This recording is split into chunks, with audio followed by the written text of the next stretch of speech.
네, 안녕하십니까. 자, 저는 원가 관리학을 가르치는 강경태라고 합니다. 자, 만나서 반갑습니다. 자, 박수 한번 치죠.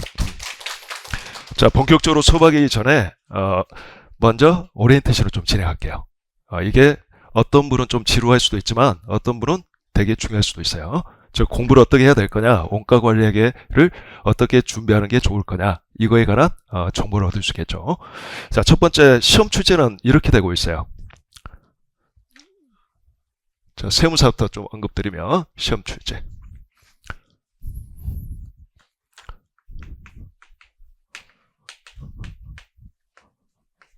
제 글씨는 금방 알아보실 거예요. 자, 먼저 세무사. 자, 1차 시험은 자, 회계학이라는 과목으로 나옵니다. 회계학이라는 과목으로 출제가 되는데, 자, 40문항 중 16문제가 출제가 되고 있어요. 이건 딱 고정이에요. 즉 40%죠. 그 다음에 2차 시험은 자, 총 4문항 중 2문항. 역시 회계학. 회계학이란 재무회계 원가회계를 합친 개념이에요. 즉 시험은 합쳐서 나온다는 거죠. 그래서 문항수로는 50%고 배점으로는 40% 이렇게 생각하시면 되겠어요. 자, 회계사 시험. 자, 1차는 회계학이라는 과목에서 3개가 나오죠. 재무회계, 그 다음에 원가관리회계, 그리고 정부회계. 그래서 총 50문항 중 10문항. 근데 이게 배점이 좀 달라요. 다른 과목은 한 문항당 2.5점인데 반해 여기는 3점씩이에요. 그러니까 30점이 되겠죠. 그래서 1차 비중은 좀 떨어집니다. 자, 2차는 그냥 한 과목으로 나오고 있어요. 즉 100점짜리로 나온다는 거죠. 한 과목으로. 그래서 문항수는 약 4에서 6문항 정도 출제가 되고 있다. 이렇게 생각하시면 되겠고, 그래서 전반적으로 재무회계보다는 좀 출제 비중이 떨어져요. 당연하죠. 재무회계보다 양도 적고 비중도 좀 떨어집니다. 그러면 공부를 안 해야 될까요? 그건 아니에요. 자, 점수를 받을 수 있는 과목이 별로 없어요. 여러분들이 최근에 시험이 굉장히 어렵게 나오고 있어요. 그 이유가 너무 응시생 수가 증가해서 갑자기 급격하게 최근에, 즉 공무원 시험을 치던 공무원 시험을 치려고 생각했던 많은 사람들이 이 전문 자격증으로 많이 옮기는 그런 경향이 있다 보니까 최근에 급격하게 이렇게 응시생 수가 느니까 너무 다 합격시켜줄 수는 없잖아요. 시험이란 게. 이것도 어느 정도 상대적인 거니까. 그래서 좀 어렵게 내고 있어요. 자, 그러면 어렵게 낸다고 할 때, 자, 재무회계하고 세법은 어떤 기준이 정해져 있죠. 그러니까 기준에 있는 걸 구석구석 이렇게 낼 수가 있잖아요. 어렵게.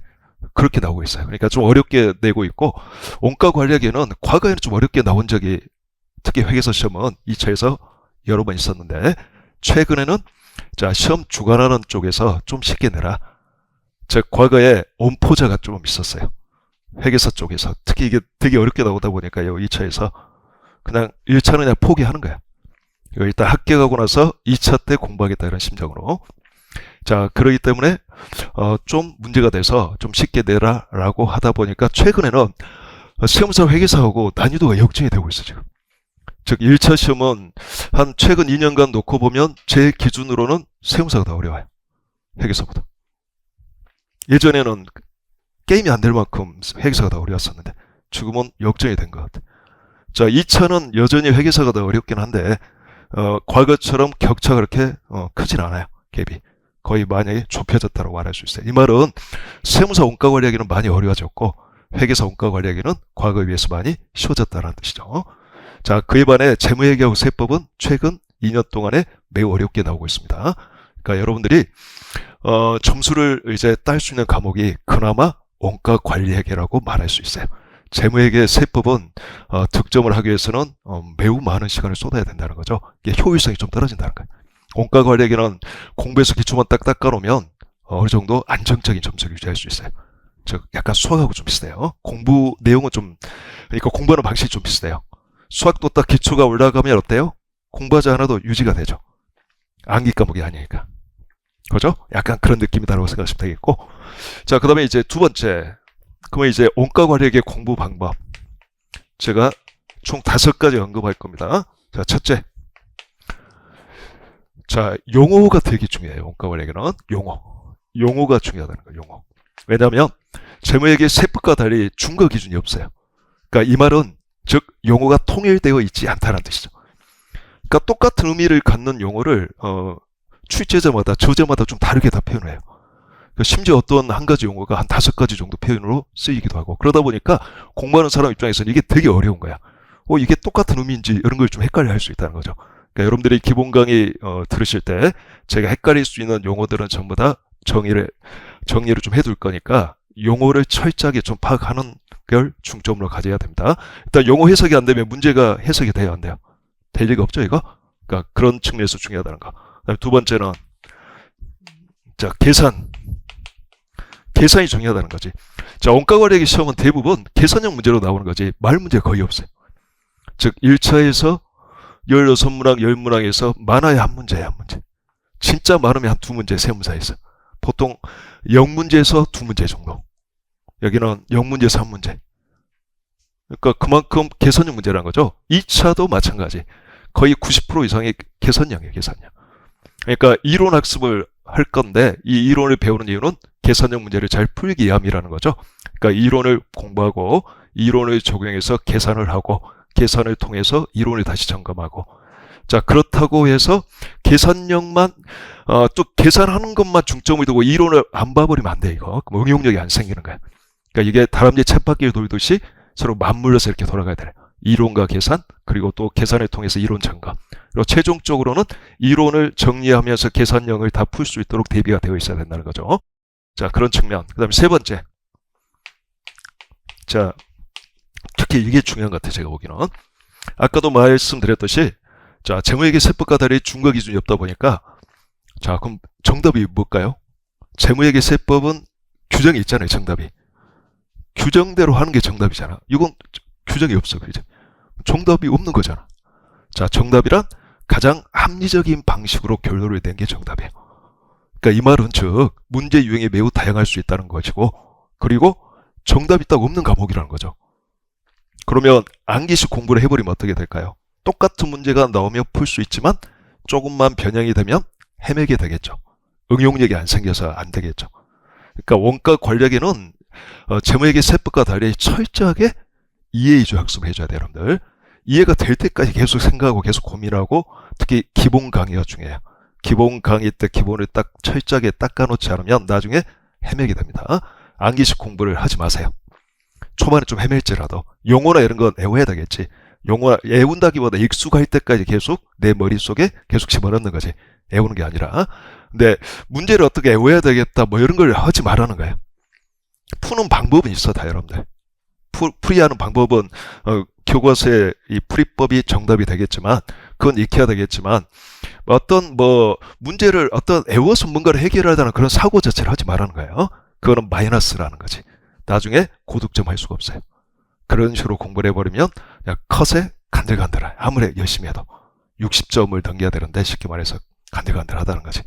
그러니까 철저하게 이해주의 학습을 하자는 거. 물론 막판까지 이해주의 학습을 하다가 안 되면 시험 직전에는 암기를 해야 되겠죠. 시험장에서는 떠올라야 되니까. 네, 그 한 2, 3주 전까지는 안 외운다는 거지. 외우려고 하지 않는다는 거지, 사고방식을. 자, 이게 되게 중요해 보이고, 그다음 이제 네 번째.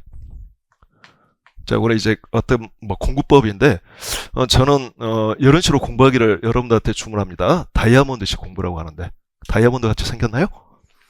자, 여기 뭐냐면, 자, 내년에 이제 여러분들이 시험장에 앉아 있는 모습이에요, 이게. 딱 시험을 치기 위해서 막 달달 떨면서 앉아 있겠지. 자, 현재 시점에 오늘 이제 공부를 하겠죠. 근데 아무 생각 없이 하면 안 되는 거고, 이런 식으로 다이아몬드식 공부를 해줘야 돼요. 자, 범위를 쭉 넓히다가 적당한 시간이 되면 줄여 나가야 되는 거지, 이렇게. 자, 공부가 취미여서 너무 이렇게 넓혀버리면 어떻게 되죠? 정리할 시간이 없기 때문에 이건 필패예요. 시험장에서 정리된 지식으로 앉아있지 않은 상태니까 합격할 수가 없어요. 공부를 안 해. 그래서 아는 게 없어. 근데 줄이기는 기가 막히게 줄여. 근데 뭐 하는 게 없으니까 합격할 수가 없어. 너무 짧아. 그래서 적당하게 이렇게 넓힌 다음에 이걸 줄이는 작업이 무엇보다 중요해요. 근데 뭐 이걸 언제 해야 되냐? 지금부터 해나가야 돼. 처음부터 시작을 해놔야 돼. 그래서 제가 생각하는 방식은 공부하면서 이론과 문제 표시를 하는 거지. 즉 나중에 계속 봐야 될 이론과 문제, 아니면 이건 이해가 됐으니까 패스해도 될 걸 가려두는 거지, 미리미리. 그래야지 넓혔다가 계속 줄여서 다독이 가능하겠죠. 즉 공부 방법이 사람마다 다르겠지만 저는 일지해독은 무조건 정독이 중요하다고 봐. 정독, 철저한 정독. 그리고 이제 그게 어느 정도 이해가 됐으면 이제 다독이 중요해. 다독이 스피드가 중요해. 그때는 즉 이 단계가 되면 스피드가 중요한 거예요. 근데 이때는 정독이 더 의미가 있어요. 여러 번 뭐 10회독보다는 1회독을 통해서 내 머릿속에 집어넣는 게 그게 어느 정도 딱 되어 있는 상황에서 이제 다독으로 가야 되는 거지. 그럼 이제 다독을 할 때 필요한 게 이제 공부 방법론으로서 저는 뭐 GMB 이런 방식을 좀 택했던 것 같아요. 공부할 때 제가. 그래서 제가 공부했던 책을 보면 이론이든 문제든 다 이렇게 표시가 돼 있어. 특히 문제는. G는 구세약자야. 그래서 딱 문제를 풀 때 뭐 이론을 볼 때 지지, 굿굿 나오면 그 다음부터 거의 안 봤던 것 같아. 이건 내가 어떻게 약간 변형이 되더라도 풀 수 있다는 뜻이거든. 항복을 받아냈다는 뜻이야. 지지. 뭐 게임할 때 지지 많이 치죠? 뭐 그런 의미. 내게서는 굿굿, 구세약자. 자, M은 자 미들 또는 뭐 미디요. 한 중간이야. 그러니까 이건 좀 풀겠는데 똑같이 나오면 좀만 변형이 돼도 좀 헤맬 수도 있어 보여. 아직은 좀 어설프다는 거죠. 얘가 계속 봐야 된다는 거지. 그래서 MGG 뭐 이런 식으로 또는 MGGG 나올 때까지 보는 거지. 그러니까 동일한 문제를 동일한 해독수를 가지고 하는 건 안 되는 거고 어떤 문제는 2번 보고 시험 볼 때까지 안 봐도 되는 문제, 어떤 문제는 10번 이상 봐야 되는 문제, 이렇게 구별이 필요하다는 거죠. 자, 그런 의미. 그다음에 배는 뭐 약자인지 알겠죠? 배드. 이건 뭔가 이건 나오면 무조건 틀릴 것 같아. 그냥 똑같이 나와도 이건 좀 불안해. 이건 진짜 10번을 봐도 뭐 이렇게 될 수 있어요. B, B, M, G, M 뭐 또 B 뭐 이렇게 갔다가 또 근데 어쨌든 어느 순간 되면 뭐 GGG 이렇게 나온단 말이야. 그럼 이제 이건 된 거지. 그러니까 그때까지 보는 거지 이건. 물론 선택을 하는 거지. 이건 나오면 틀리겠다. 그냥 안 보겠다. 뭐 이렇게 선택할 수도 있겠지만. 그래서 뭐 GMB 방식으로 아니 뭐 여러분들 나름대로 정리해놓은 방식으로 표시해서 나중에 줄일 수 있는 작업을 미리미리 해두세요. 그래야지 됩니다. 그리고 회계학은 서브노트가 좋아. 만드는 게 좋아요.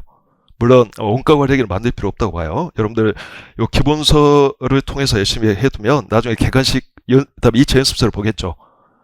그 앞에 서브노트 다 해놨어 제가. 1차에 필요한 거, 2차에 필요한 거. 그게 서브노트니까 그걸 반복하면 되긴 될 것 같아요.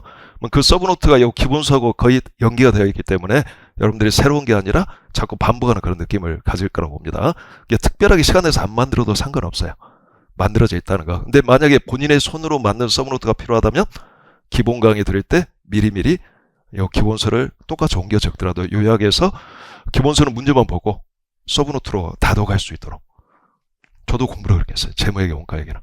서브노트를 학원 강의 저도 들었었는데 듣고 서브노트 만들어서 서브노트만 이론은 봤어요. 원가 얘기 몇 회독했냐 물어보세요 한번. 기억이 안 나. 기억할 수 없어. 근데 약 한 3, 40회독을 한 것 같아. 1회독 할 때는 엄청 시간이 오래 걸렸어. 근데 이제 2회독 뭐 이렇게 3회독 하면서 나중에는 시험 보기 전날은 1시간 전 범위를 다 커버하는데 대충 보는 게 아니라 다 이해하면서 보는데 그 정도 이렇게 해놔야 된다는 거지. 그래야지 합격을 자신할 수 있는 시험이라는 거지. 자, 무슨 말인지 알겠죠? 그러니까 사람마다 공부 방식이 다르니까 강요를 안 하겠지만 그냥 이것도 하나의 좋은 방법이다. 참고하시면 될 것 같고 그 다음에 이제 5번째 항상 또 숫과 나무라고 저는 생각해요. 공부는 숫과 나무다. 즉 원가 관리학이라는 과목이 이러한 수를 가지고 있고 그 다음에 이 체계가 어떻게 이루어졌고 경계가 어떻게 되어 있고 이런 식으로 그리고 여기에 구체적으로 나무를 심어 나가는 거죠. 이게 머릿속에 딱 좀 각인이 되어야 돼요. 그래가지고 문제를 딱 보면 이게 숲의 어느 영역에 어느 나무와 관련된 거다. 이게 딱 바로 연상이 되도록. 그래야지 문제를 잘 풀 거 아니에요. 자, 여러분들이 제가 공부를 해보니까 하나의 과목을 완벽히 이해하는데 몇 년이 걸렸을까요? 제가 예전에 원가 관리학을 강의하기 전에는 한참 전이지만 제일 처음에 막 강의 시작할 때 뭐 3일 회계법인에서 갑자기 강의를 해달라 그래가지고 제가 3일 회계법인 출신이거든요. 그래서 아무 생각 없이 그냥 강의하러 갔어요. 그때 재무 얘기를 해달라는 거예요. 그래서 전날 막 4시까지 막 열심히 해갖고 강의를 했어요. 그리고 좀 지나니까 실은 일회용이었는데 뭐 괜찮았나 봐. 그래서 한 번 더 해달라고 해서 한 1년 동안 계속 한 적이 있어요. 1년이 뭐야? 한 2년 정도 계속 한 적이 있어요. 하루도 안 빠지고. 나중에 세법도 했어요, 이제. 해달라 해가지고. 근데 어떤 과목을 하든지 간에 그걸 완벽히 하는데 몇 년이 걸릴 거냐 제가 생각해보니까 5년 걸릴 것 같아. 완벽히 이해해서 책 없이 강의할 정도 수준까지 끌어올려면 강의하는 입장에서도. 근데 공부하는 사람은 좀 더 어릴 수도 있잖아. 자, 그럼 몇 과목이죠? 세무사도 대충 한 20년 이상 걸릴 것 같고, 회계사는 한 40년 걸릴 것 같아. 완벽히 이해해서 합격하려면. 차라리 안 하고 말지. 그러잖아요. 그러니까 시험이란 그 정도 수준을 요구하는 게 아니야. 60점이란 말이야. 60%만 맞출 수 있으면 합격하는 거지. 그리고 나서 이제 합격한 다음에 또 배워나가면 된다는 거고, 그 완벽한 걸 요구하진 않아. 그러나 어느 수준을 요구하는 거지. 즉 60% 이상 득점을 하기 위해서는 적어도 8, 90% 머리에 있어야 되는 거야. 그러겠죠? 자, 그래도 시간이 꽤 걸린단 말이지. 그러니까 결국은 이해를 하는 평상시에 나가는 것도 나중에 이걸 잘하기 위한 목적이에요. 이해 위주의 공부를 하지 않고 암기 위주의 공부를 하면 이게 많아. 한꺼번에 정리를 해야 될 게 막판에 암기하려고 다 밀어놓은 게 많으니까 이게 정리가 안 된 상태에서 들어간단 말이지. 그러면 시험장에서 헤매게 되니까 막판에 이걸 잘하기 위해서 평상시 이해 위주의 학습하다 막판에 암기를 하라는 뜻이지. 기억을 하기 위해서. 자, 그렇게 하기 위해서는 어쨌든 딱 문제를 보는 순간 어느 정도 연상이 되어 있어야 돼. 연습을 많이 해가지고 이 문제는 이 영역에 요 나무와 관련된 거다. 이게 좀 떠올라야지 잘 푼단 말이지. 이게 시험 시간이 짧기 때문에 또 항상 시간이 부족하니까. 그러니까 어쨌든 숲과 나무가 중요하고 이걸 위해서 자, 어떤 과목을 공부하든지 개관을 가지고 가시기 바래요. 개관이 중요해. 이 개관을 좀 이따 제가 오리엔테이션 말미에 설명해 드리겠지만 원가원에게 개관을 교재도 있어요. 무슨 소린지 이해가 안 될 거예요, 당연히. 왜 공부하지 않았으니까. 제가 강제로 그냥 영역을 막 이렇게 구분하고 강제로 영역의 큰 나무들을 알려주는 거란 말이지. 근데 일단 참고 들으세요. 그리고 계속 이제 반복하면서 보라는 거지. 내가 현재 어디쯤 가고 있는가. 이걸 항상 상기하면서 공부를 하는 거지. 그러다 보면 이래도 딱 끝날 때쯤 이 체계가 내 머릿속에 어느 정도 좀 희미하지만 어느 정도 경계선이 딱 쓰겠죠. 그리고 한 2회독, 3회독 하면 이게 뚜렷해지겠지. 그럼 이제 공부가 수월해진다는 거예요. 그때부터는 이제 이 다독이 가능한 시점이 되는 거죠. 줄일 수 있는 시점이 되는 거지. 다독을 통해서 아는 거 모르는 거 빨리빨리 구별하고. 그래서 어쨌든 다독을 해야 돼. 나중에 와서는 빠르게 이래도 할 수 있는 능력이 있어야 돼.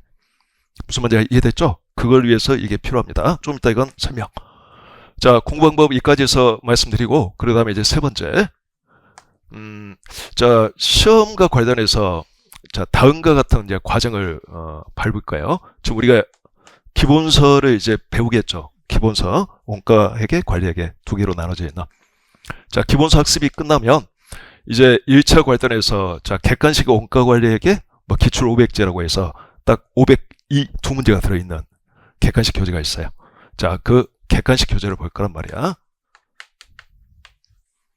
이론, 이번에 이제 개정판이 나왔는데 이론과 문제가 되어 있어요. 자, 그리고 나서 필요하다면, 자, 1차 파이널 1차 교재가 마련돼 있어요. 딱 80문제만 들어있는. 근데 중복이 하나도 없는. 이거하고 이거 중복이 없어 문제가. 그래서 딱 80문제로 정리할 수 있도록 파이널 1차 교재가 되어 있고, 이건 한 100페이지 좀 넘어가요. 150페이지? 근데 굉장히 편집이 덜덜하게 되어 있어요. 이제 1차 합격하겠죠. 1차 합격에 딱 영광을 누리겠죠. 이렇게. 자, 그리고 나면 이제 2차 공부를 해야 돼. 그럼 이제 2차 연습서를 이제 본단 말이지. 2차 연습서는, 회계사는 되게 두꺼워요, 여러분들. 문제가 많이 출제되다 보니까. 그 다음에 2차는 범위가 이제 약간 좀 차이가 있어. 그러니까 같이 2차부터서는 공부하기 힘들어요. 1차까지는 같이 해도 무방한데, 전혀 차이가 없는데 2차는 좀 차이가 있다 보니까 그래서 연습서가 이제 따로따로 마련되어 있어. 회계사, 세무사 따로따로. 자, 그리고 나서 이제 파이널 2차 교재가 있죠. 파이널 2차. 파이널 2차 교재로 이제 마무리를 하는 거지. 그래서 요거는 이제 제가 미리 이제 줄여놓은 거예요. 여러분들이 이게 두껍다 보니까, 특히 회계사는 너무 두껍다 보니까 미리 줄여놓은 거야. 이것만 보아도 이것만 100% 이해가 되어 있으면 60점은 맞을 수 있다라는 거지. 그런 의미로.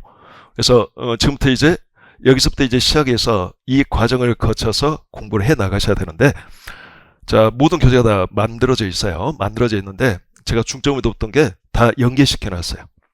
이론과 문제풀이가 다 일치해요. 갑자기 기본서에서 이렇게 풀고 1차는 이렇게 풀고 2차는 이렇게 풀고 그런 게 하나도 없어요. 다 완벽히 다 일치해 놨어요. 그러니까 시간을 엄청 많이 들여가지고 교재를 만들었어요. 이론도 거의 다 일치가 되어 있어. 그래가지고 이게 가능하도록 이걸 할 수 있도록 작업을 해놨어요. 그러니까 여러분들이 요 추리를 쫙 타게 되면 자꾸 반복하는 효과가 있을 거라고 봐요. 자, 가장 중요한 게 뭐냐? 이거라고 봐요. 이거 기본서가 중요해. 기본서에서 딱 이해가 되어 있으면 이건 수월해져. 시간도 별로 안 걸려. 근데 이게 이해가 안 되어 있는 상황에서 뭔가 하려면 이게 힘들어져. 그러니까 이게 이해가 어느 정도 되어 있는 상황에서 객관식은 같이 병행해도 좋아요. 왜냐하면 문제 푸는 걸 통해서도 이해가 더 심화되니까. 그러나 어쨌든 요리 다시 돌아와야 돼. 완벽히 이해가 될 때까지. 이거 이제 2차 공부할 때쯤 되면 이건 이제 딱 그 참고용으로만 꽂아 놓는 용도가 돼야 돼. 여기에 있는 이론 요약과 연습 문제 가지고 충분히 다 이해가 되어 있는 상태에서 볼 수 있도록. 무슨 말인지 알죠? 그래서 정말 이해가 안 되면 그때 살짝만 참조하는 용도로. 이런 식이 돼야 돼. 역대까지는 기본서 이해하는데 중점을 두고. 무슨 말인지 이해됐죠? 어차피 2차를 합격하는 게 목표니까. 1차 10번 합격도 의미 없어요, 여러분들. 두 사람 중에 누가 더 행복한 사람일까? 내년에 1차 합격했어. 근데 2차 안 돼서 그 다음 봤는데 2차가 또 안 됐어. 그럼 이제 소위 말해서 3차생이라고 해요. 그래서 그 다음 연도에 1차 합격하고 2차를 또 통차 합격했어. 근데 어쨌든 4년 걸렸죠? 횟수로. 근데 이제 내년에 1차가 안 됐어. 그럼 2차도 자격이 없잖아요. 근데 그 다음 연도에 1차와 2차를 통차 합격했어. 3년 걸렸잖아. 그러니까 1차 뭐 여러 번 합격한 게 의미가 없다는 거야. 일단은 목표는 이게 더 중요한 거예요. 2차 한 방에 합격하기다. 2차를 한 방에, 2차가 되게 시험장에서 시간도 길고 주관식이다 보니까 이 더운 여름날 막 2시간씩 또는 1시간만씩 막 시험을 쳐야 된단 말이야. 답안지 한 10장을 써야 돼. 뭐 2시간 동안. 근데 회계사는 이틀 동안 봐야 돼. 세무사는 하루에 4과목을 쳐야 돼. 이게 보통 어려운 게 아니야. 딱 치고 나면 완전히 진이 다 빠지. 말 그대로 다리가 막 후들거릴 만큼. 그런 시험이다 보니까 2차를 무조건 한 번 쳐서 합격하겠다는 생각이 저는 중요하다고 봐. 1차는 객관식이니까, 한 번 더 볼 수 있어. 예를 들어. 뭐 이런 식으로 해서. 근데 2차는 한 방에 끝내는 게 훨씬 좋다. 본인을 위해서라도. 자, 이렇게 하고, 그 다음에, 기본서 약간 이제 어떻게 공부를 하겠다는 걸 좀 설명드리고, 바로 개관할게요. 기본서, 구성이 이론되어 있고, 예제 있고, 그 다음에 중간중간에 추가학습이라고 되어 있어요. 추가학습은 뭐 보충해야 될 것 좀 약간 심한 내용 이런 게 좀 들어가 있고, 그 다음에, 각 장의 맨 뒤쪽에 보면, 이론 뒤쪽에 보면 심학습이라고 되어 있어요. 그리고 심학습 끝나고 나면 객관식 문제가 좀 일부 수록되어 있어요. 연습시키려고 문제를 통해서.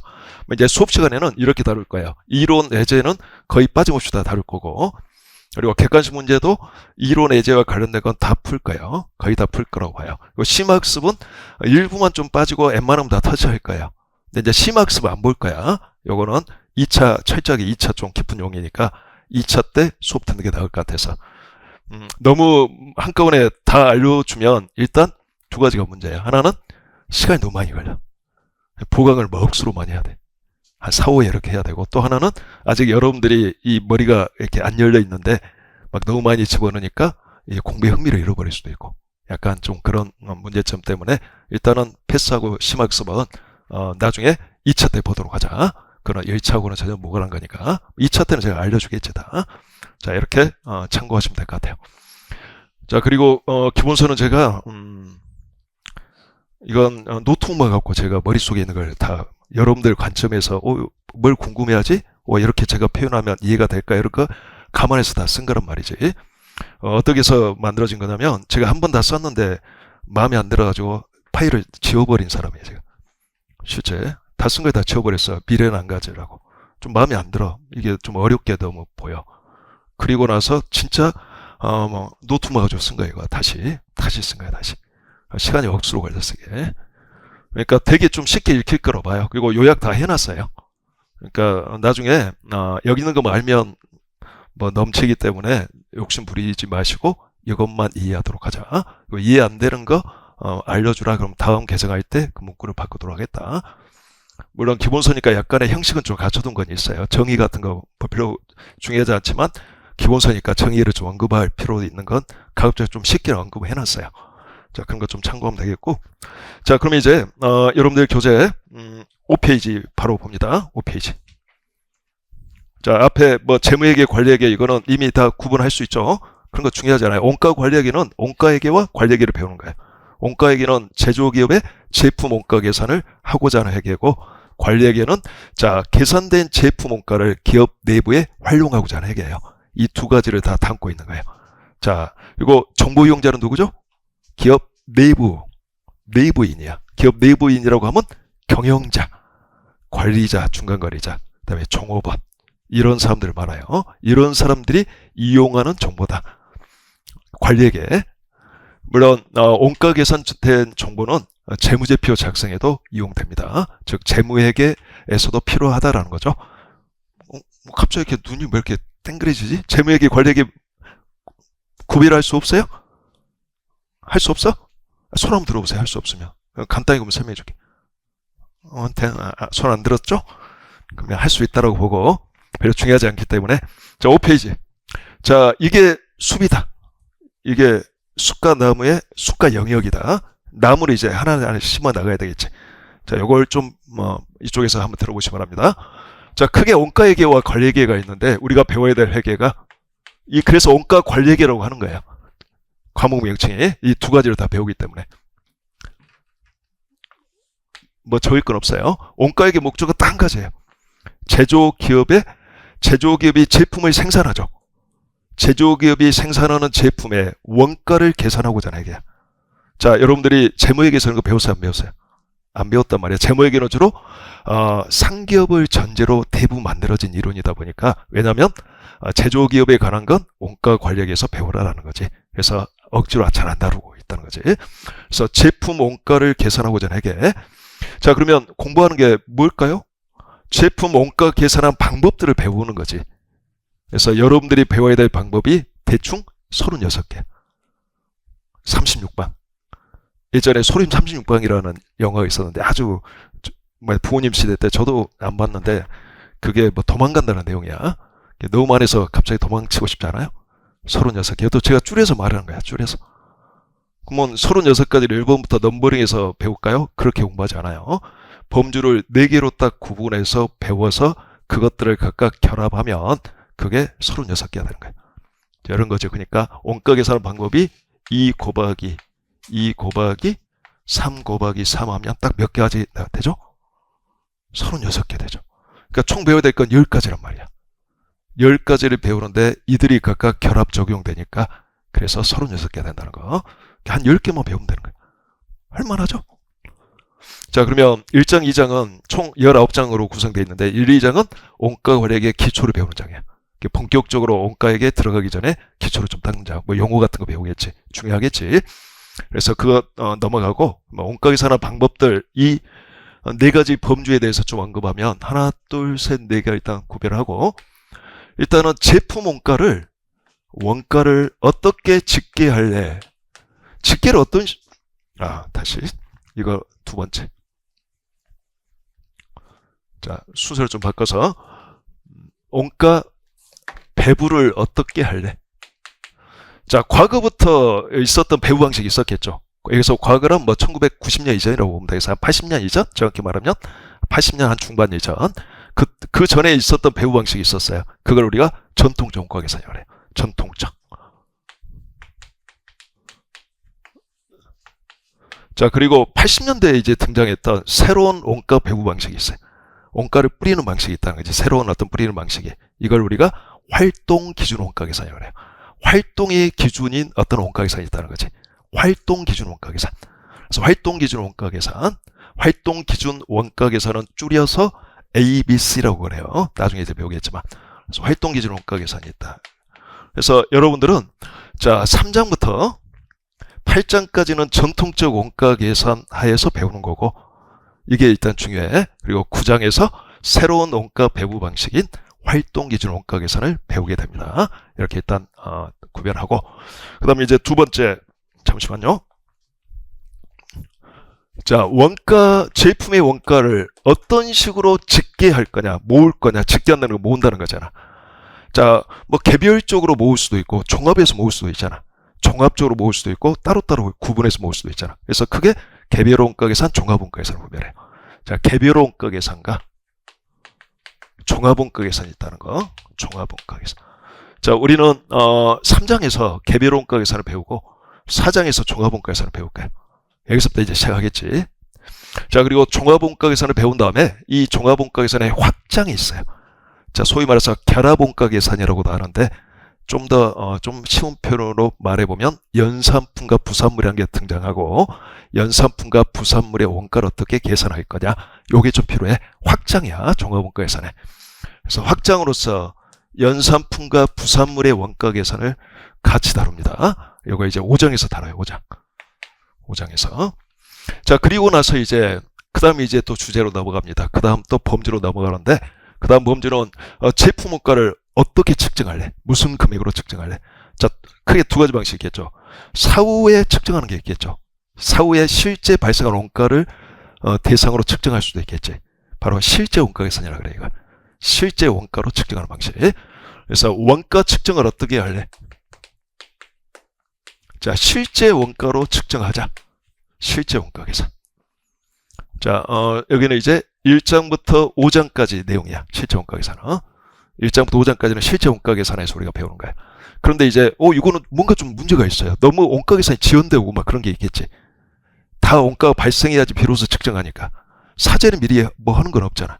근데 내가 아직 원가 발생이 다 완료되기 전에 중간에 어떤 원가를 알고자 할 수도 있잖아. 관리액의 어떤 목적 때문에. 그래서 사전적인 어떤 계산 방식이 좀 필요하다는 거야. 그래서 두 가지 사전적인 원가 계산 방식이 존재해요. 바로 어떤 정상원가라는 개념을 배우게 되고 정상원가로 측정할 수도 있고 사전에 미리 표준을 정해놓고 표준원가로 측정할 수도 있어. 정상원가와 표준원가 계산이라는 게 존재해요. 그래서 자, 정상원가 계산, 요즘에 시험에 잘 나오고 있는 표준원가 계산이라는 게 있다라는 거지. 자, 우리는 5장까지는 실제 원가 계산이나 다양한 원가 계산을 배우고, 자, 6장에서 정상원가 계산, 7장에서 표준원가 계산을 배우게 될 거다. 자, 여러분들이 일단은 이 종합원가 계산에서 한번 약간 살짝 벽을 느끼고 살포시 표준원가 계산에서 상당히 높은 벽을 느끼게 될 거야. 이 표준원가 계산이 쉬우면 이제 원가는 쉬운 거고, 이게 이제 좀 어렵게 느껴지면 이쪽하고 나의 이 사고력이 좀 맞진 않는 거야. 그러니까 좀 더 노력을 많이 해야 되는 거야. 대신에 내가 다른 건 잘하겠지. 원가 관리액이 안 맞는 거지. 안 맞다고 해서 포기하면 안 되는 거고 이제 더 해야 되는 거지. 그때. 자, 그리고 이제 마지막으로 이제 제품 원가를 자, 어떤 원가 요소로 구성할래? 어떤 원가를 제품 원가라고 볼래? 하는 이야기예요. 그래서 원가 구성을 어떻게 할래? 자, 공장 안에서 발생한 모든 원가 전부를 제품 원가로 볼 수도 있잖아. 근데 공장 안에서 발생했지만 예를 들어서 어떤 목적 때문에 일부 원가를 뺄 수도 있잖아. 배제할 수도 있잖아.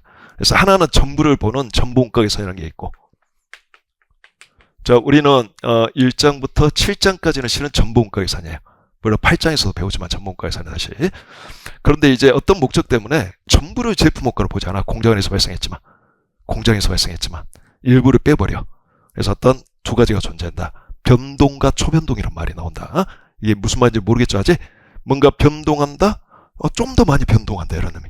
자, 변동과 초변동. 자, 변동 원가 계산이라는 게 있고, 초변동 원가 계산이라는 게 있다. 초란 여기서 슈퍼의 의미야. 변동의 좀 더 극단적인 형태라는 거야. 초칠초가 아니야. 슈퍼맨 할 때 초예요. 그래서 이건 8장에서 우리가 다 배워요. 8장에서. 그래서 자, 우리 이제 장을 보면 1장, 2장에서 원가 관리액의 기초를 배우고 3장 개별 원가 계산, 4장 중요한 종합원가 계산, 5장 중요한 연산품과 부산물의 원가 계산. 자, 당연히 이때는 실제 전부 원가 계산에서 배우는 거야. 아무런 말 없이. 나중에서 결합하겠지만. 그리고 이제 6장에서 다 중요하네. 정상원가 계산. 요즘은 어쩔 수 없이 예전처럼 시험이 이렇게 편향돼서 나오지 않아. 골고루 다 나오고 있어, 골고루. 거의 1차 문제 보면 거의 모든 장이 뭐 이렇게 원가 파트너 거의 다 관련될 만큼 어쩔 수 없으니까. 시험 출제 경향도 그때그때 바뀌는 거니까. 자, 예전에는 이거 필표 안 쳤겠지만 이게 지금은 이거보다 더 중요할 만큼 더 많이 나온단 말이지. 또 전통적으로 중요한 표준원가 계산. 이런 식으로. 그 다음에 변동원가 계산. 그 다음에 여기까지 7장, 8장에서는 이 세 가지를 다시 다 배우고, 그러면서 변동과 초변동을 배우고 이제까지 배운 걸 다 결합시켜요. 이런 식으로. 이렇게 다 결합이 된다는 거죠. 이런 식으로 원가 계산 방법은 이런 식으로 다 결합이 된다는 거예요. 이 관계를 8장에서도 배우는 거예요. 자, 8장까지는 전통적 원가 계산에서 배우는 거고, 그리고 활동기준 원가 계산이 이제 9장에서 등장하는 거지. 이렇게 스토리가 이렇게 되는 거예요. 그러면 이게 되겠죠. 두 가지, 세 가지에서 총 36개를 알고 있는 거지, 우리가. 그러면 제조업의 제품 원가 계산을 할 수 있다는 거지. 요거는 그냥 표시를 안 해도 되겠어요. 요거. 얘는 화살표 치지 말자. 얘는 어차피 종합원가 계산의 그냥 확장이니까. 됐나요? 대충 원가 회계 수분이 이렇게, 지금 여러분들이 오늘 들고 온 이 교재, 이 상권, 이 첫 번째는 이거 배우는 거야, 이거. 총 36가지 방법. 다른 거 없어요. 앞에 기초 배우고. 자, 그 다음에 이제 관리회계로 갑니다. 관리회계. 뚜두두. 관리회계. 관리회계는, 자, 여기에서 계산된 원가를 기업 내부 경영에 활용하고자 하는 회계야. 그래서 관리회계의 주된 정보 이용자는 기업 내부자야. 내부 정보 이용자. 철저히 경영자, 관리자, 종업원이야. 무슨 말인지 알겠어요? 그러니까 이거의 반대가 재무회계고, 관리회계 반대. 자, 관리회계는 기업 내부 경영을 생각해 볼까요? 특히 요거는 시각이 경영자, 관리자 관점이에요. 종업원 관점도 좀 있지만 별로 없어요. 이게 대부분 경영자 관점이 많아요. 경영자 관점에서 기업 내부 경영 관리를 뭐뭐 하나요? 계획을 세우겠지. 기업의 영리의 기업을 생각하면 계획을 세우겠지. 계획을 세울, 우리 기업이 뭐 할 거냐, 올해 1년 동안 뭘 달성할 거냐, 계획을 세우겠지. 그리고 통제라는 걸 하겠지. 통제가 뭔지를 좀 다시 설명해 줄게요. 자, 계획을 세운 다음에 실행에 옮기고, 실행 결과와 계획을 비교해서 계획이 얼마나 잘 달성됐는지를 보고 피드백을 제공하고, 그러면 자, 실행과 사후 평가를 합쳐서 통제라 그래, 우리가. 계획과 통제라 그래, 합쳐서. 그래서 계획 세우고 통제 행위를 할 거란 말이야. 자, 그 다음에 가장 많이 하는 게 의사결정할 거야. 내가 선택 가능한 뭔가를 내가 결정을 해야 되는데 딱 대안이 하나만 있지 않을 거 아니야. 이렇게 이걸 선택해서 실행할 수도 있고 이걸 선택해서 실행할 수도 있는 거잖아. 자, 나의 목적을 가장 잘 달성할 수 있는 대안을 선택해 줘야 되겠죠. 그래서 이걸 우리가 의사결정이라 그래. 자, 그 다음에 이제 최근 들어서 80년대 이후에 등장한 전략적 관리회계. 자, 그 전에 관리회계는 기업이 수립한 전략을 염두에 두지 않고 계획과 통계 의사결정만 하고자 했던 데 반해 이제 최근에는 기업이 수립한 전략을 얼마나 잘 달성할 수 있을 거냐, 이거에 도움이 되는 내용들이 필요하다라고 해서 80년대 딱 들어온 게 바로 최신 관리회계 내용들이에요. 이게 전략적 관리회계예요. 여러분들은 근데 약간 좀 해피한 거야. 이게 2010년까지 시험에 엄청 많이 나왔어요. 오히려 과거에. 즉 전략적 관리회계가 막 약간 쟁점이 되면서 그때는 굉장히 많이 나왔어요. 이게 뭐 50점으로도 막 나오고 그래서 50점, 50%도 나오고. 근데 최근에는 다시 잘 안 나오고 있어. 나오고 있는 게 예전보다 많이 줄었다는 거죠. 몇 개만 나오고 잘 많이는 안 나오고 있지. 그렇다고 안 나온다는 게 아니에요. 올해 세무사 2차도 관련된 내용이 나왔고, 그다음에 회계사도 나왔고 하다 보니까 나왔는데 예전만큼 비중이 좀 크진 않다는 거지.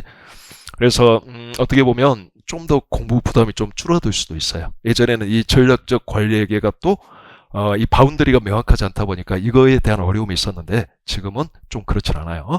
그래서 계획과 통제 의사결정이라는 전통적 관리회계와 그다음에 전략적 관리회계, 바로 최신 관리회계로 구성이 되어 있다, 이렇게 말할 수 있고, 자, 이걸 이제 이런 식으로 배울까요?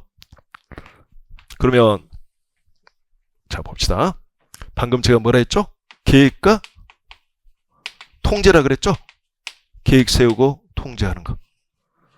자, 두 번째 범주가 의사결정한다는 거지. 이게 가장 중요해, 시험에 있어서는. 요 의사결정. 그 다음에 최신 관리회계, 바로 전략적 관리회계가 있는 거죠. 이렇게 세 개 일단 범주다. 이까지가 전통적 관리회계, 이게 최신 관리회계. 자, 그러면 볼까요? 계획은 미래에 대한 거잖아. 의사결정도 미래에 대한 결정이야. 과거에 대한 게 아니라. 여기서 통제만 과거에 대한 거지. 어떻게 보면 약간 과거적인 거지. 과거 지향적. 나머지 다 미래 지향적이야. 자, 근데 여기 제조 이 원가액에서 계산한 제품 원가 정보는 미래 원가야 아니면 과거 원가야? 과거 원가잖아. 작년에 제품 원가잖아. 예를 들어 내가 알고 있는 정보는 그런 거잖아, 대부분. 그래서 이 과거 원가를 그대로 관리계획에 활용할 수는 없는 거잖아. 그래서 중간에 하나가 딱 들어온다. 바로 원가 추정. 이 과거 원가를 토대로 우리 기업의 원가 함수를 추정을 해. 왜 추정하냐면 미래 원가를 예측하기 위해서. 그래서 관리에게서 필요로 하는 정보를 얻기 위해서. 그래서 10장에서 원가 추정이라는 걸 딱 거쳐야 되는 거지. 이게 이제 관리에게의 초입이에요. 관리에게 이제 출발점이야. 원가를 딱 추정한 다음에 미래 원가를 예측해서 이걸 가지고 계획 세우고 의사결정에 활용하는 거예요. 자, 먼저 계획과 통제는 이렇게 생각하면 되게 쉬워요. 플랜 두 C다. 플랜, 계획을 세운다는 거잖아. 두, 실행에 옮긴다는 거잖아. C는 사후 평가한다는 거잖아. 그래서 플랜 두 C 이렇게 기억한다. 그래서 플랜 두 C.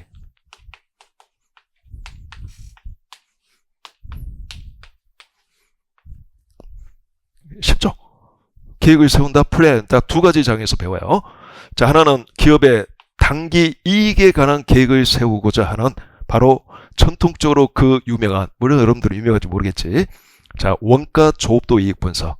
약어로 원가 코스트 조업도 본류. 이익 프라핏에서 CVP 분석이라는 원가 조업도 이익 분석이 있고 매우 중요.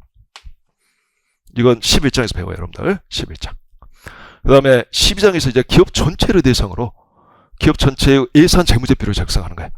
기업 전체를 대상으로 계획을 세운다는 거죠. 예산 재무제표를 작성하는 거니까 바로 종합예산. 종합예산. 그래서 종합예산이라는 걸 배워요. 이 두 가지의 본질적인 내용은 계획을 세우는 거야. 계획을 세우는 거. 자, 두는 없어 그냥.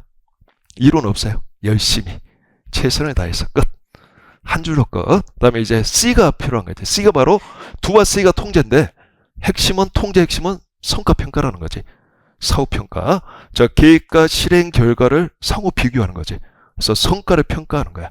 성과를 평가해서 잘했다 못했다를 가리고 피드백 정보를 얻고 이걸 하고자 하는 거지. 그래서 자, 책임회계와 성과평가라고 하여 자, 성과평가하는 내용들을 배워요. 13장에서 계획과 실적을 비교해서 책임회계와 성과평가. 이렇게 세 개의 장을 통해서 우리가 배우게 됩니다. 계획과 통제를. 자, 그럼 이제 의사결정으로 가겠지. 의사결정도 분류를 해보면 자, 의사결정할 때 필요한 정보를 확실히 알고 있는 상황에서 행하는 의사결정도 있을 거고 이걸 확실성의 의사결정이라고 그래. 근데 대부분 의사결정할 때 필요한 정보를 확실히 알고 있는 건 아니잖아. 불확실한 거잖아. 확률을 알고 있는 거지. 뭐 무조건 뭐 가격이 얼마일까 이렇게 확실한 건 아닐 수 있잖아. 그게 확실성의 의사결정과 불확실성의 의사결정으로 구별해요. 그래서 확실성의 의사결정. 그 다음에 불확실성의 의사결정. 이런 식으로 구별해. 자, 확실성의 의사결정은 또 의사결정의 효과가 의사결정한 그 결과가 최종 결론이 1년 이하에 다 끝나버리는 거. 1년 이하에 다 나타나는 걸 단기 의사결정이라고 그래. 근데 1년을 초과해서 3년, 4년, 5년에 영향을 미쳐버린 걸 장기 의사결정이라고 한다는 거지. 장기 의사결정은 우리나라에서는 전통적으로 자본 예산이라는 용어로 다루고 있어요. 장기 의사결정을. 그래서 단기와 장기로 구별해. 그래서 일단 관련 원가라는 개념을 먼저 알아야 되고 의사결정할 때 필요한 용어. 관련 원가와 단기 의사결정을 먼저 배울 거예요. 그래서 의사결정할 때 필요한 게 관련 원가라는 내용이니까 자, 요거를 우리가 단기와 장기로 일단 다시 한번 구별을 하는데 적을 필요 없어요. 여러분들 다 나와 있잖아. 그냥 책 보면서 따라오면. 그래서 글씨를 그냥 대충 쓰고 있는 거지. 자, 관련 원가와 단기 의사결정이라고 해서 요걸 14장에서 우리가 배워요. 관련 원가와 단기 의사결정. 장기 의사결정은 자본 예산이라고 하여 자본 예산 15장에서 배워. 그다음에 이 참고로 이 자본 예산은 회계사 시험 공부하시는 분은 또 다른 수업 시간에 배울 거예요. 바로 재무관리 시간에. 재무관리 초반에 한 두세 장으로 구성되어 있어요. 이게 우리는 한 장에서 끝나지만 이건 좀 중복되는 장이야. 세무사는 안 배워요. 여기서 원가관리에서만 배워요. 자, 그 다음에 이제 16장에서는 이 불확실성의 의사결정이라고 해서 자, 불확실한 경우에 의사결정 어떻게 할 거냐. 이 불확실한 경우에 어떻게 의사결정할 거고 이 불확실한 상황을 해소하기 위해서 추가적인 정보를 획득할 건데 이 정보의 가치는 얼마나 될 거냐 이런 것들을 우리가 배워요. 그래서 이건 약간 이제 수학적인 내용이 나와. 그래서 16장에서 배웁니다. 자, 그리고 이제 전통적 관리기를 마무리하기 전에 자, 여기 성과평가 그리고 단기 의사결정이 다 필요한 장이 있어요. 바로 열을 수 있죠, 여러분들. 뭐 S전자라고 했을 때 S전자에 자 반도체를 만드는 사업부는 한국에 있고, 예를 들어 반도체에서 필요한 반도체 소재를 공급해주는 사업부는 중국에 있고 막 그럴 수 있잖아. 그런데 전부 다 S전자 안에 속해 있는 어떤 사업부일 수도 있잖아. 그러면 이렇게 사업부 간에 어떤 제약을 주고받는, 즉 부품을 주고받는 거래를 할 수도 있는 거잖아. 근데 이제 이 사업부 경영자의 성과를 평가해야 되니까 이 사업부 간에, 기업 내부의 사업부 간에 이 부품을 주고받을 때 공짜로 주고받으라 할 수는 없는 거잖아. 그러면 이 공급해주는 쪽에서는 수익이 하나도 발생하지 않으니까, 원가만 발생하니까 성과가 안 좋게 나올 거니까. 그래서 자율에 맡긴단 말이지. 그래서 기업 내부의 사업부 간에 부품을 주고받는 거래를 할지라도 이때 가격을 책정해서 주고받는다는 거야. 이걸 우리가 대체 가격이라고 해요. 자, 대체 거래라고 하고, 자, 이런 식으로 최근에는 이 대체 거래가 빈번하고, 동일한 기업 내부에 속해 있는 사업부 간에 제한화 용역을 주고받는 거래가 빈번하고, 자, 이게 성과평가와 관련돼 있고, 그리고 대체를 받을 수도 있고 안 받을 수도 있단 말이야. 각 사업부 경영자가 자유롭게 의사결정할 수 있단 말이야. 그래서 의사결정과도 관련이 있어. 특히 주된 건 의사결정이야, 실은. 그래서 이 두 가지 관점이 다 필요하기 때문에, 자, 이걸 다 배운 다음에 배우는 게 훨씬 효과적이라고 봐서 17장에서 이 두 가지를 동시에 다루는, 자, 가격 결정과 대체 가격 결정이라는 게 나오죠. 자, 대체 가격이라는 걸 배우기 전에 가격 결정이라는 논리를 기본적으로 좀 배우고, 그리고 대체 가격 결정이라는 본론을 배우게 될 겁니다. 자, 17장이에요. 17장. 자, 여기까지가 전통적 관리회계. 전통적 관리회계. 그럼 이제 최신 관리회계, 바로 전략적 관리회계는, 자, 그게 최근에 이 전략적 관리회계 화두는 경쟁 우위를 얻자라는 데 있어. 경쟁 우위를 획득해서 지속하자는 데 있는 거야. 경쟁 우위의 주된 원천을 잘 관리해야겠죠. 경쟁 우위의 주된 원천은 원가를 줄이거나 품질을 높이거나 시간을 단축하거나 이런 것들이잖아. 이거에 도움이 되는 관리 기법들이 과거에는 없었단 말이지. 근데 이게 경제학에 막 산만하게 막 퍼져 있는 것들을 이제 관리회계에서 우리 관리회계 주제로 다루고자 모아놓은 게 있단 말이지. 자, 이런 것들을 우리가 전략적 관리회계를 하고, 자, 그 중에 크게 두 가지로 구별해서 배울 건데, 하나는 전략적 원가 관리 기법들을 배울 거예요. 그래서 전략적 원가 관리라는 걸 배울 거야. 그래서 여기에서는, 자, 원가 자체를 관리하는 기법, 품질, 시간에 관한 내용들을 배울 거예요, 여러분들. 그래서 9개 정도 배워야겠어. 이 안에 또 조그만 수익 또 나와야 돼. 이게 또 아주 산만해. 그냥 공부하면 또 이게 머리에 잘 꽂히지가 않아. 금방 잊어버려. 휘발성이 심해서. 그래서 여기에 가면 또 제가 조그만 수익을 또 그려줄 거예요. 이 수익이 좀 필요해요. 공부하는 방식이 있단 말이지. 그래서 18장에서 이걸 배워요. 18입니다. 그 다음에 이제 전략적 관리의 마지막은, 자, 전략적 관점에서 전략을 잘 실행했는지 성과를 평가할 필요가 있죠. 여기 성과평가는 전략과 무관한 성과평가란 말이지. 어떤 재무적인 예산을 잘 달성했는가, 계획을, 그것만 배울 거야. 여기 이제 전략과 연계해서 성과평가하는 걸 배웁니다. 그래서 전략적 성과평가와, 성과평가했으면 이제 뭐 해줘야 돼요? 보상해줘야 되잖아요. 보상을 배워요. 보상. 그래서 19장에서 이걸 다룹니다. 예전에는 특히 보상과 관련해서 약간 수학적인 게 좀 필요한 그런 내용도 시험에 회계사 조금 나온 적이 있어요. 2011년까지. 근데 이제 그 뒤로는 안 나오고 있어. 요거는 거의 공부하지 않아도 될 것 같아. 이제 나오면 앞을 싸움 되는 거예요. 앞을 싸움. 물론 교재는 있지만 예전만큼 비중이 좀 떨어졌으니까. 자, 이렇게 해서 18장, 19장까지 다 끝났고, 자, 이제 관리회계는 대부분 더 중요한데, 특히 CVP 분석 매우 중요. 책임에 의한 성과평가 중요. 그 다음에 이 단기 의사결정, 이 관련 원가와 단기 의사결정 매우 중요. 그 다음에 대체 가격 결정 중요. 그다음에 전략적 원가 관리 중요. 이렇게 되겠어요. 중요도를 굳이 표시한다면, 자, 여기까지 해서 원가 관리의 개간, 바로 뭐 다룬 거죠? 숲과 나무 배운 거죠. 숲을 알려준 거잖아. 근데 머리 하나도 안 들어오죠. 당연히 안 들어오기 잘 모르니까. 근데 대충 원가에게는 이런 거 다루고 관리에게는 이런 것들을 다루구나. 이게 어느 정도 아주 희미하지만 조금 생기려고 그러죠. 이 정도는 좀 생기지 않았어요? 그러면 일단 만족. 그럼 이제 해 나가면서 이렇게 이제 완성해 나가면 되는 거니까. 이런 식으로. 이게 이런 식으로 완성하기를 바래. 원가에게 4개, 관리에게 3개. 이런 식으로. 일단 범주 이렇게 구별해야지. 그리고 여기다 나무를 또 심어야지.